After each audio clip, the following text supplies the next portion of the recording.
상당히 유감스럽습니다. 1997년 IMF 외환위기가 올 때 그 해 가을에 그 당시에 YS 정부는 전국을 다니면서 요즘 같은 포퓰리즘 정책을 끊없이 남발하고 있었습니다. 그 당시 장관은 유학 가셨던 것 아마 현장에 없으셨을 것 같은데 산업 전 그때 있었습니다. 산업 쪽에 계셨죠? 아니요, 그때 기재부에 있었습니다. 네네, 기재부에 계셨는데 재경무원에 있었습니다. 이게 큰 흐름을 못 보고 계속 총선용 포퓰리즘만 계속 그 당시에도 냈었습니다. 그러다가 그냥 한두 달 만에 순간적으로 넘어갔었는데 굉장히 위험한 순간이라고 봐요. 그런데 지금 나오는 정책을 한번 보시죠.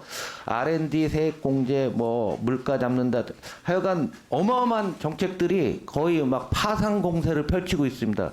그런데 우리가 이걸 총선용으로 의심하지 않을 수가 없는 게요. 자, 이게 기재부 자료에 보도자료에 나온 거예요. 공공요금 상반기, 세제 지원 한시, 선결제 성분 상반기, 한시 특례 상반기, 1사분기 5월 말까지 이런 식의 정책들, 선심성, 일회성 정책이 나오는데 지금은 우리가 코로나 이후에 대규모로 풀렸던 자금이 디레버리징 되면서 경제가 또 움츠러들고 있고 그리고 우리 산업도 상당히 수출에 문제가 많이 발생하고 있는 구조적인 위기 상황에서 지금 내놓는 정책은 전부 상반기입니다. 예산도 올해 가장 많이 상반기에 쓰겠다고 하지 않았나요? 작년도 그랬습니다.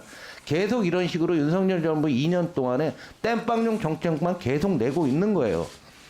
오죽 답답했으면 한국은행 총재 신년사에 이렇게 나옵니다. IT 제조업을 대우하고 올해 성장률이 1.71 정도. 그러니까 IT 제조업은 고용 유발이 별로 안 되는 거죠.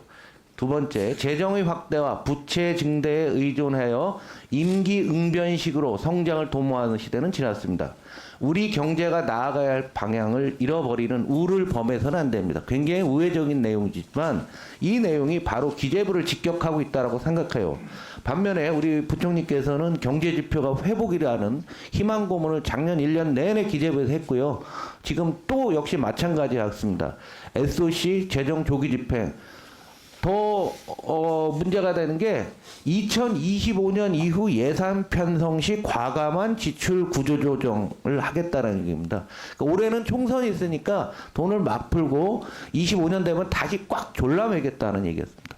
그런데 부총리 스스로도 기재부의 위기다. 고난도 복합 과제가 해결되어야 된다. 이런 말씀을 하셨거든요. 지금 나오는 이 정책을 큰 그림으로 조금 한 발짝 물러서서 봤을 때 총선용이 아니라고 할 수가 없을 정도예요. 한국은행 총재마저도 신년사에서 이렇게 지시를 하고 있거든요. 지적하고 있거든요. 한번 답변해 주시기 바랍니다. 네, 뭐 한국은행 총재나 의원님 말씀하신 우리가 경제를 보내 있어서 숲도 보고 나무도 보고 같이 가야 된다는 지적은 저희도 같이 노력을 하고 있습니다. 다만 그 IMF 말씀을 위기 때 말씀을 하시면서 좀 지금 상황이 그거와 비슷하다는 말씀을 하시는 거는 제가 그 당시에 서기관으로 근무를 했고요. 그래서 저희들도 과거에 했던 거에 대한 어떤 반복, 그다음에 그거에 대한 또 일정 부분의 반성 이런 것들을 하면서 정책을 수행해 왔고 나름대로 수정을 하고 보완을 하고 있습니다.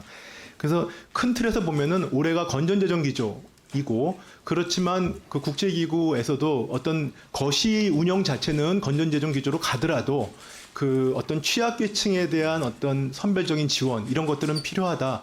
또 그런 것들은 또 효과가 있다. 특히 이렇게 어려운 상황일수록 그런 것이 필요하다는 제안을 하고 있습니다. 그래서 그런 범위 안에서 하는 부분이고 큰 틀에서 의원님이 걱정하시는 부분이 발생하지 않도록 노력을 하겠습니다.